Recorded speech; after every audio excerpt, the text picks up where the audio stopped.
রাধে রাধে, জয় জগন্নাথ। ভগবান এবং ভক্তের মধ্যে এক অনন্য সম্পর্ক আছে। ভগবান ভক্তের যেমন কষ্ট সইতে পারেন না, ঠিক তেমনি সেই ভক্ত যদি ভুল করেও অহংকার করে, ভগবান কিন্তু তা সইতে পারেন না। তাই শ্রীক্ষেত্র পুরীধামে এক অনন্য লীলাকথা প্রভু শ্রী জগন্নাথ দেবের কাহিনী বলবো। জগন্নাথ কিভাবে একজন ভক্তেরই অহংকার চূর্ণ করেছিলেন, তাই অবশ্যই মন দিয়ে সেই লীলা কথাটি শ্রবণ করুন। একসময় হায়দ্রাবাদে জগৎ শেঠ নামে একজন অত্যন্ত ধনী ব্যক্তি বাস করতেন। তিনি ছিলেন জগন্নাথ দেবের একজন ভক্ত।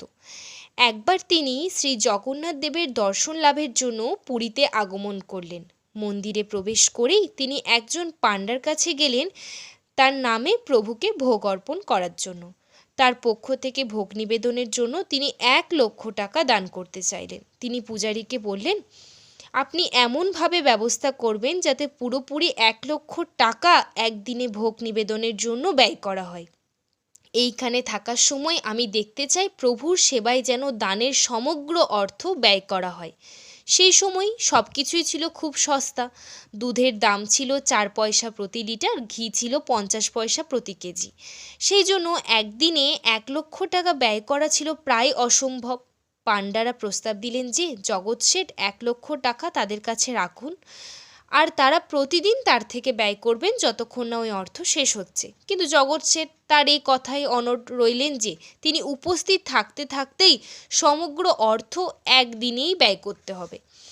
পাণ্ডাগণ এতে একটু হতবুদ্ধিকর পরিস্থিতির মধ্যেই পড়লেন। তারা এরকম একটি দাবিকে প্রভুর প্রতি অত্যন্ত অবমাননাকর বলেই মনে করলেন। জগতের নাথের পক্ষে সব কিছুই সম্ভব, কিন্তু তারা কেমন করে একদিনে এত বিপুল পরিমাণ অর্থ ব্যয় করবেন? প্রভুর প্রিয় দ্রব্য হচ্ছে চিনি ও মাখন, কিন্তু চিনি ও মাখনের জন্য এত অর্থ ব্যয় করা ছিল যে অসম্ভব। অবশেষে পাণ্ডারা স্থির করলেন যে তারা শ্রী জগন্নাথ দেবকেই জিজ্ঞাসা করবেন যে তিনি কি ভোজন করতে অভিলাষ করেন এবং কিভাবে তার ভোগের জন্য ওই বিপুল পরিমাণ অর্থ ব্যয় করা যেতে পারে। জগৎ শেঠকে জানানো হলো যে এ বিষয়ে যে শ্রী জগন্নাথ দেবকে জিজ্ঞাসা করা হবে তিনি কি চান। জগৎ শেঠ এটি শুনে খুব খুশি হলেন যে তিনি কি খেতে অভিলাষ করেন প্রভু তা স্বয়ং জানিয়ে দেবেন। সেই রাত্রে প্রধান পাণ্ডা মন্দিরে নিদ্রা গেলেন, আর জগন্নাথ দেব তার স্বপ্নে আবির্ভূত হলেন। পাণ্ডা তাকে জিজ্ঞাসা করলেন, প্রভু কৃপা করে আমাকে বলুন কেমন করে এই অর্থ ব্যয় হবে বলে আপনি ইচ্ছা করেন, কিভাবে আমরা আপনার ভোগের জন্য 1,00,000 টাকা ব্যয় করতে পারি। প্রভু উত্তর দিলেন, জগৎ শেঠকে বলো আমাকে একটি পান দিতে। পাণ্ডা জিজ্ঞাসা করলেন, একটি মাত্র পান? জগৎ শেঠ আমাদেরকে 1,00,000 টাকা ব্যয় করতে বলেছেন, আর একটি মাত্র পানের দাম মাত্র কয়েক পয়সা। আমরা একটি পানের জন্য এত অর্থ কিভাবে ব্যয় করতে পারি? পাণ্ডারা মনোভাব জেনে প্রভু বললেন, প্রত্যেক দিন আমি সাধারণ পান সাধারণ চুন দিয়ে গ্রহণ করে থাকি। জগৎ শেঠকে বলো সে আমাকে যে পান দেবে সেই পানে সাধারণ চুন থাকবে না, তার পরিবর্তে সে গজমতি চূর্ণ দিয়ে পান নিবেদন করবে, এবং সেই পান গ্রহণ করার পর আমি তাকে বলবো যে আমাকে কি ভোজন করাতে পারে।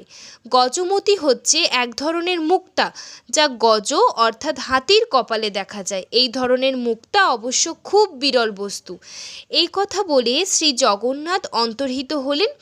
শয্যা থেকে উঠে অবিলম্বে পাণ্ডা জগৎ শেঠকে প্রভুর আজ্ঞা জানাতে চললেন। প্রভু জগন্নাথ দেব কেবল একটি পান গজমতি চূর্ণ দিয়ে গ্রহণ করতে অভিলাষ করেছেন শুনে জগৎ শেঠ খুবই উদ্বিগ্ন হলেন। তিনি ভাবতে লাগলেন, আমি গজমতি কোথায় পাবো? সব হাতির কপালে তো এই মতি থাকে না। হাজার হাজার হাতির মধ্যে কোনো এক হাতির হয়তো এই গজমতি থাকতে পারে। কেমন করে আমি সেই গজমতি পাবো?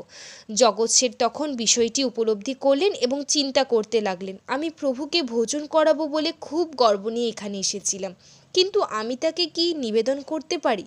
আমি তাকে এমন একটি পানও নিবেদন করতে পারছি না। জগৎ শেঠ তখন তার সেই রাজকীয় বেশ ত্যাগ করলেন এবং একটি সাধারণ বস্ত্র পরিধান করলেন। তিনি তার উচ্ছ্বাস খুলে সমস্ত রকমের গর্ব আভিজাত্য বোধ থেকে মুক্ত হয়ে নিরহংকারী হয়ে বিনম্র চিত্তে 1,00,000 টাকার থলিটি হাতে ধরে একজন সাধারণ মানুষের মতো মন্দিরে প্রবেশ করলেন। তিনি প্রভুর বেদির কাছে ওই থলিটি রেখে বললেন, হে প্রভু, আমি খুব গর্বিত চিত্তে 1,00,000 টাকা পরিমাণে আপনাকে ভোগ নিবেদন করব বলে এসেছিলাম, কিন্তু আপনাকে আমি এমনকি একটি সাধারণ পানও ভোজন করাতে অসমর্থ। অনুগ্রহ করে আমাকে ক্ষমা করুন, মার্জনা করুন। আপনি আমার গর্ব ধ্বংস করেছেন, অহংকার নাশ করেছেন। এইভাবেই জগন্নাথ প্রসিদ্ধ হলেন গর্বগঞ্জন নামে, যার অর্থ তিনি সকল গর্ব নাশ করেন।